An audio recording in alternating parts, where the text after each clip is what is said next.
Welcome back to the Vivid Racing YouTube channel. Today we are diving into the details of everything you need to know when swapping out the exhaust and downpipes on a 2023 Nissan Z. If you've been following along with our Nissan Z build, you would know we just recently put in Army Tricks valvetronic exhaust and downpipes on the car. And that might sound like it's a simple swap, like why are we making a video on this? Well, it turns out as soon as you get under the car, it actually kind of sucks. The two things we're covering today are how to take the downpipes out without completely tearing down the engine, as well as how to get a vacuum line from the front of the car to the back of the car because the Z doesn't have any pneumatic lines in it. That being said, this is a valvetronic exhaust, meaning that there are pneumatic valves that open and close. When closed, air flows through the muffler, and when open, air essentially bypasses the muffler. It just gives you the option to drive like a quieter, more tame drive, like through your neighborhood so you don't make your neighbors angry, or you just get to open it up and have some fun. This is a 2.5-inch exhaust from top to bottom, or front to back, I guess. And the downpipes are high flow cats. You just get a lot more airflow,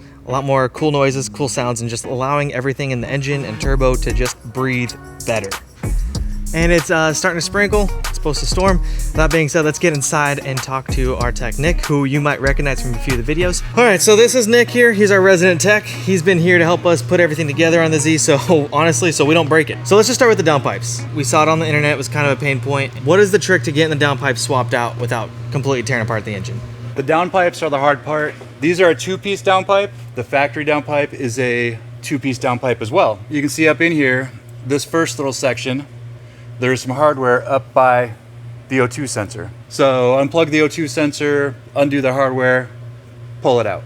So on the lower downpipe, there are the number 2 O2 sensors. Remove the harness from here. Do not break it free with a wrench and unscrew it. Just unplug it, pull it out with the downpipe. Same thing on this side. Connector's a little higher. Just unplug it, pull it out with the downpipe, transfer them over on the ground. Couple brackets to transfer. Little differences in the hardwares on side to side. This one's black, a little bigger hardware. Just keep everything organized and set aside. Did Army Tricks provide any hardware with the downpipes, or is it mostly just swap the old stuff onto the So new the stuff? really nice thing they thought about when they did this was all the provisions for the mounts are in the same spots as the stock exhaust. So when you mount up the Army Tricks exhaust, you use the factory brackets, factory hardware. It makes the installation a whole lot easier.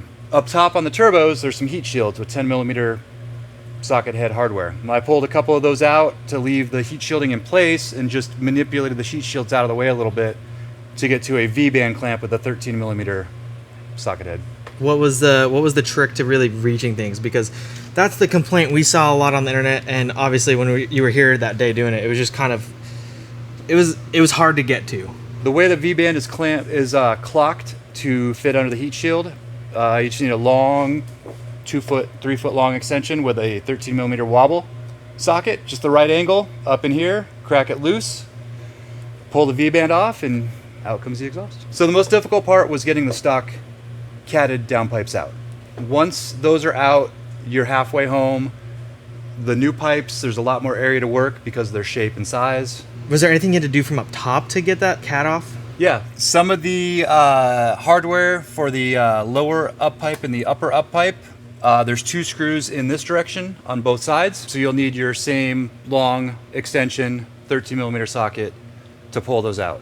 And then, working your way back after you install the downpipes, mid pipe, muffler section, leave everything loose, tighten from the front back, taking note of where everything's at, and just make your final adjustments at the tips. You should be good to go. So the other big thing with an exhaust like this is the fact that it's a valvetronic exhaust, and these do not come with any vacuum lines to the rear of the car. So what's the trick to getting vacuum back here? Army Tricks included a roll of vacuum line, a T-fitting, and we'll lower the car and show the module that controls the valves, and then a vacuum source from the engine bay as well. So these are the valves right here. Yes. These are the valves, and this is the actuator that moves the valve. Yep. Vacuum line connects on the top of that. You can see that blue line in there. Yep.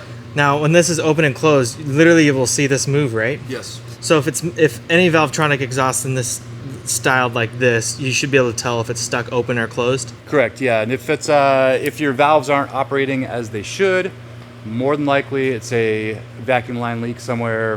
Vacuum line fell off either the muffler area or your area that you selected in the engine bay. So running the hose, we'll get to where it connects to, but is it just like anything? You just find the easiest, cleanest route for your vehicle? You know, being the first one we installed, a little bit of, you know, trial and error, a little bit of creativity. I ran it through the interior. All the interior pieces clip out. You're not going to risk breaking anything if you just are cautious.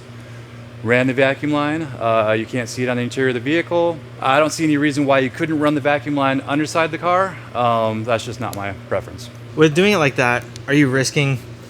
I mean, it's just more open to the element. So you're just open. There's plenty of vacuum lines under the car already that are exposed to the elements and whatnot. A lot of electronic connectors. I mean, every car has connectors underneath of it. There's a lot of weather that comes in back here. You can choose to run it that way. It's not right or wrong. I just wanted to do a super clean install for Vivid, and I think they're happy with what they got. So obviously, we gotta go look at the front of the car again. When you're pulling vacuum, where do you pull vacuum from? Luckily, this is a boosted application, so there's a lot more vacuum lines to tap into because there are a lot of control modules. Sorry, a lot of actuators in the engine bay for, you know, wastegates, etc. Okay, so finding vacuum on a boosted car is pretty easy. Yes. So show us where you plugged in for this, and this is very much a user discretion, right? Like wherever. Yeah. So on the back, it's hard to see. It's buried a little bit. On the back here, there are the vacuum sources for some actuators for the engine. Get your vacuum source from there. There's a one-way valve that is installed. It's explained in the instructions which way to run it. It's just basically so you don't get backfeed of boost when you're trying to get vacuum. When you ask for the valves to open, it'll actuate the solenoid and it'll use the engine vacuum to then open up the exhaust valves. You know how many people are like, oh my God, does it fluctuate when the RPMs go up and down? No, that's not how it works. Oh, so you had it run literally from the trunk back there down the driver's side? Oh yeah. Okay, cool. And so I imagine it's just under this plastic? Yep. Okay.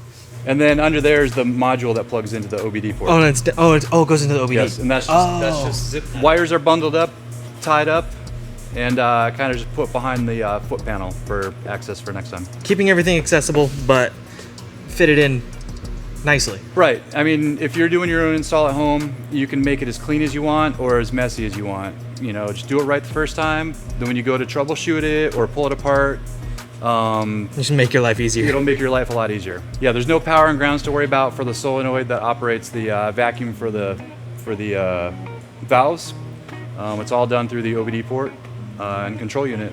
That's subtly installed and tucked away. So that's pretty slick. So that's pretty much it. You just got to spend some time messing with the cats, and it's just extensions and wobblies. Take your time with it. Spray the hardware down with some WD-40 to you know, loosen up any rust or road debris that's in there. I think the end result's worth it. So put the work in and enjoy it.